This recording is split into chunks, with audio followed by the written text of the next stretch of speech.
అనంతపురం జిల్లా కంబదూరులోని ప్రాథమిక పాఠశాలలో విధులు నిర్వహిస్తున్న ఉపాధ్యాయుడు నీలి హనుమంతరాయుడు బదిలీ అయ్యారు. దాంతో ఆయన స్కూల్ నుంచి వెళ్లిపోతుంటే విద్యార్థులు ఎమోషనల్ అయ్యారు. మా స్కూల్ వదిలి వెళ్లొద్దు సార్ అంటూ కన్నీరు పెట్టుకున్నారు. హనుమంతరాయుడు పిల్లలతో బాగా మెలుగుతూ విద్యాబోధనలు చేశారు.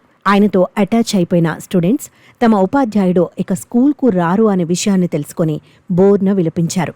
కాగా ఈ దృశ్యాలను చూసిన స్థానికులు కూడా కన్నీరు కార్చారు. గత 2 సంవత్సరాల నుండి ఎంపీపీ పాఠశాల కమ్మదూరు నందు నేను ఎంటీఎస్ టీచర్గా విధులు నిర్వహిస్తున్నాను. అయితే మొన్న జరిగిన బదిలీల్లో నాకు కూడా వేరే చోటికి బదిలీ కావడంతో ఇక్కడి నుంచి వేరే చోటికి తరలి వెళ్ళాల్సి వచ్చింది. కానీ పిల్లలు నన్ను వదలలేకపోతూ బాధను వ్యక్తం చేస్తూ గగ్గోలు ఏడ్చు కన్నీరు పెట్టారు. బాధ హృదయం ఏంటంటే ఆ పాఠశాలలో గతంలో ఎప్పుడూ లేకున్నటువంటి ఏపీఆర్ఎస్ సీట్లు ఏపీఆర్ఎస్ గుర్తినందు 2, బీఆర్జేసీ నందు 1, ఎంఏజీపీ కూడా క్వాలిఫై అయ్యారు. ఏమంటే బాధాకరమైన విషయం అంటే ఇక్కడి నుంచి తరలిపోవడం ఆ పిల్లలు జీర్ణించుకోలేకపోతూ